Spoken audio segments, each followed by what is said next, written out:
Hey, what's happening, folks? Textbook now one here, and I'm back with Hacky Sports Radio with Texas. Yeah, I'm doing these things like once a week. Let's go ahead and get right back into it. So, there was a huge trade in the NFL a couple of days ago, right? Kind of huge, right? It was just LaShawn McCoy getting sent off to Buffalo in exchange for Kiko Alonso. So that's a pretty huge trade. Usually you don't see big marquee names. Like last year, the Eagles just cut Deshaun Jackson, and this year they traded their second best player away to the Buffalo Bills for in exchange of Kiko Alonso. That's a huge effing trade in the NFL these days. So let's discuss which team won this trade, right? Let's go ahead and discuss this because everybody's saying the Eagles have their dumbest coach, the dumbest GM, which is the same person in the bleeping world because they traded away their best player in exchange for a guy who's coming off an ACL tear from last year.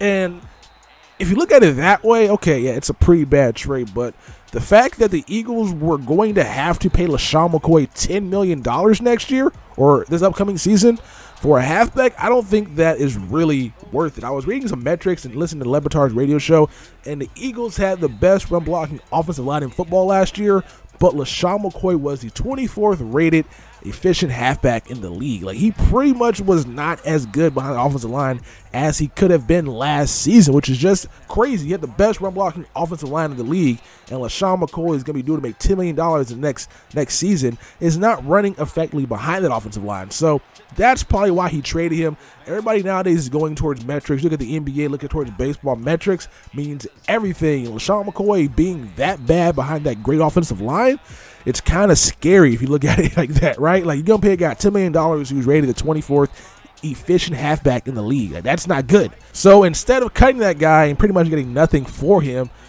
he called up Rex Ryan. Rex Ryan believes that he can win a championship by running the ball behind a great defense and with a limited quarterback in Matt Cass, who you just got. So you see, Rex Ryan, you know what? I'm going to trade you LaShawn McCoy, but I want Kiko Alonso in exchange because Kiko Alonso did play football with Chip Kelly at Oregon for 4 years, which is kind of cool. So the trade goes through, and Chip Kelly unloads a $10 million contract on Buffalo and gets a young linebacker in Kiko Alonso, who's still on his rookie deal, who before the injury he had last year, he was almost rookie of the year. He was runner-up behind Sheldon Richardson. So that is a pretty damn good linebacker, and the Eagles do need to improve their defense. Last year they weren't terrible, but offensively they're really good. I don't think they could but I don't know. Let me rephrase that, right? The Eagles seem to be able to plug anybody there and their system will work. Now, if the Eagles had a great quarterback, their team would be so much better, but because they got limited quarterback play, they pretty much are out there plugging in Matt Ryan and Sanchez, and they're not really doing they're not doing the best job they possibly could be if it was RGIII or Cam Newton in that scheme. So that's kind of something you might want to watch out for there. But back to this trade, right? The team that won this trade, as people would say, in my humble Hacky Sports Radio opinion, I think the team that won this trade is both of them. Both teams won this trade because the Eagles gave up a guy who they had to pay $10 million to unload his contract on the Buffalo Bills. Now they got to pay him all that damn money, and Rex Ryan gets his halfback, and also Chip Kelly gets his guy in Kiko Alonso, who his rookie season was really, really good. Like, people were comparing this guy to Luke Kuechly, and that's just because he was another Caucasian linebacker. I'm joking. But no, like, he was really good at rookie season, so that's understandable getting compared to the defensive player of the year that year. So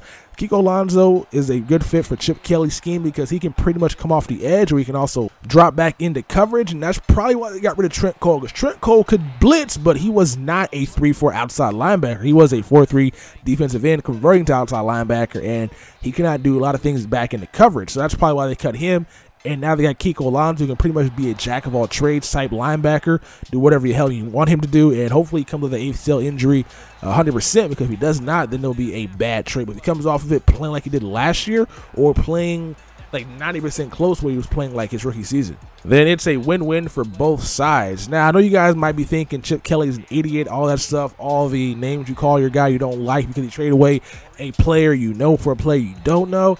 Just be patient, because everybody said Chip Kelly was an idiot last year when he traded Deshaun Jackson, or when he cut Deshaun Jackson, because their team, you're not going to be explosive. You're not going to have your number one receiver out there with Jeremy Maclin. You're not going to be that good. And then last year, their team was really, really good. Now, the team does need to win against a winning team. The team feasts on bad teams and loses against teams that are over 500. But if he still has a positive winning record, if he still is out there winning despite his quarterback play, like, he does not have good quarterback, he's still out there winning. Like, once this guy gets a quarterback, that team is going to look a hell of a lot different. But like both teams won this trade. Both teams got a player that's going to help them out and win games. The Bills just need to go ahead and resign Jerry Hughes. They need to go ahead and resign that defense they had last year, because those guys are the reason why they won. And if they stop turning the ball over, you got LaShawn McCoy and you have Matt Cal, he's not good. F Matt Cal. You got LaShawn McCoy, a pretty good pass blocking offensive line. You got maybe Fred Jackson to return,